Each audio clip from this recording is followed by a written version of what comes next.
Hi, I'm Paul Sonderegger, a data strategist at Oracle, and this is Data Capital, the Wealth of Information, a show about data, strategy, and technology.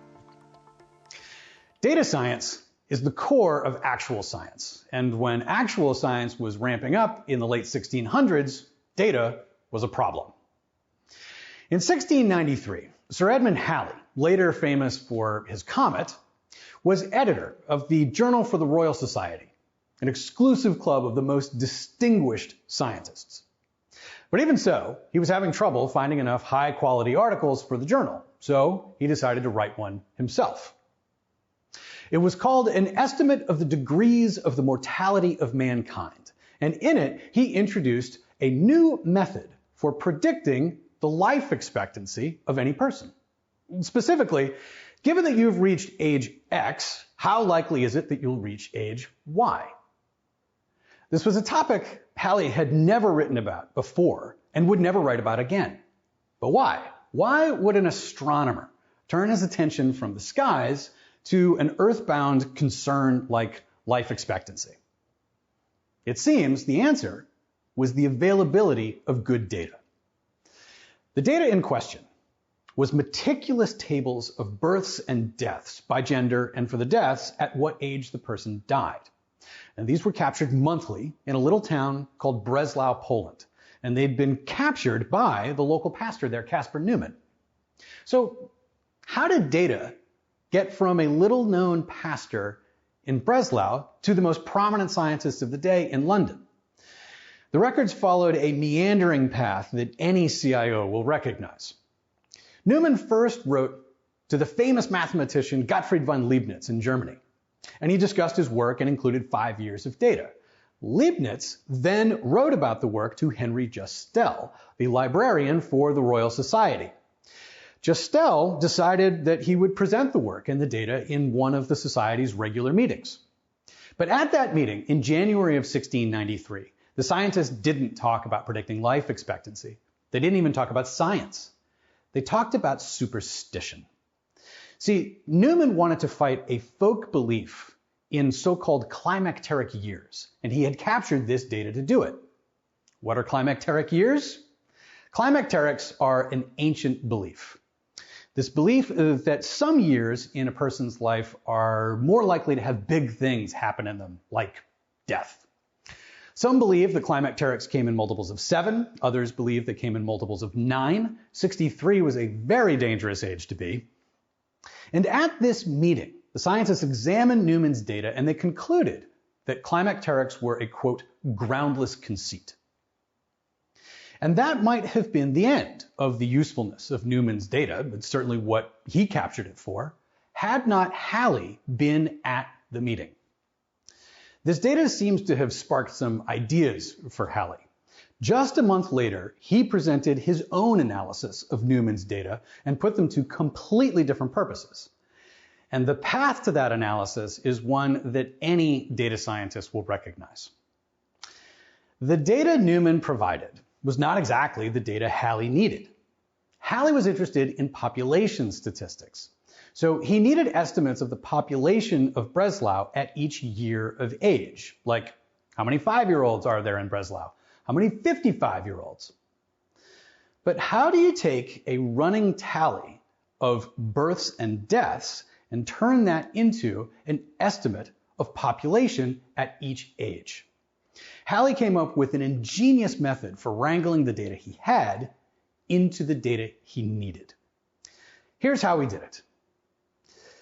The data told Hallie that the average number of births in a year was 1,238. The data also told him that on average, 348 of these infants died before their first birthday. As sobering as this fact may be, it also gave Hallie a way to estimate population numbers. To represent the number of people between 0 and 1 year of age, Hallie took the average of the number of births in a year, 1,238, and the number of survivors at the end of that year, 890, which comes out to 1,064. And then he simplified to a nice round 1,000 for the number of living people between the ages 0 and 1, being careful to distribute the other 64 lives among the years 2 to 6, where mortality was still frighteningly high. From there, Hallie went year by year, calculating from Newman's original raw data the average number of people at each year of age, building his new table one row at a time. Hallie's new data product was really a population table, but it's most commonly called a life table because of the way he used it. His table showed the odds of, say, a 40-year-old person living to be 47. And Hallie showed in detail that when you look at the table, there are at 40 years old, 445 people alive. At 47 years old, there are 377 people living. And what this means is that in the interim, those 7 years, 68 people died. And that means that the 40-year-old's chances of living to 47 are 377 to 68, or 5.5 to 1, in favor. This is all very interesting, Hallie seems to hear his audience saying, but how do you make money with it? And Hallie answered this question with a masterstroke. In his article, he showed how to use his table to calculate the proper price of life annuities. Life annuities were a financial innovation in England at the time, and they were a handy way for raising money for wars.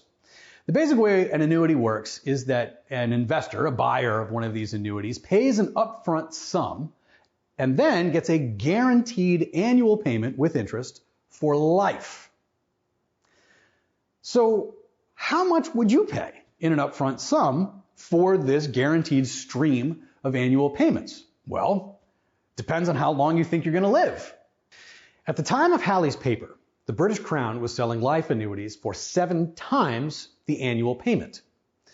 And so the longer you lived past those 7 years, the better the deal was for you. And Hallie's paper showed that this was probably a very good deal for you if you were under the age of 65. Hallie showed the annuities were priced wrong. This was the first time this calculation had been done. The first time the price of such a complicated financial instrument had been based on anything more than guesswork. And for the next 100 years, Hallie's paper was one of the most commonly cited sources as banks and others created an entirely new family of financial instruments. In publishing his paper, Hallie had accidentally invented the life insurance industry. This is the importance of data trade. Hallie took data created by someone else for another purpose and then used it for a purpose they never imagined. And in the process, created entirely new value from that data. This is the enormous potential of data trade. But data trade has a dark side, and Hallie was part of that too. The following year, in 1694, Hallie's friend and colleague, the great and irascible Isaac Newton, asked John Flamsteed, the Astronomer Royal, for some data. Flamsteed worked in the one-of-a-kind Royal Observatory, using tools of his own design to take observations of the moon and stars. He was sitting on the one data set in all of England, probably the world, that could help Newton prove his new theory of how the moon orbited the Earth. But Flamsteed wouldn't give him the data. To be fair, Flamsteed did give Newton 50 observations of the moon, but adjusted for his own theory of lunar motion, which is not what Newton wanted. Newton insisted on raw observations only.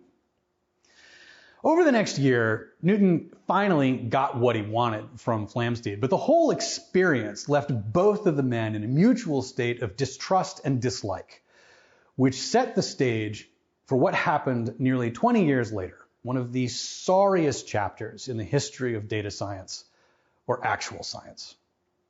In 1712, Flamsteed and Newton were arguing about a bigger data set, Flamsteed's star catalog.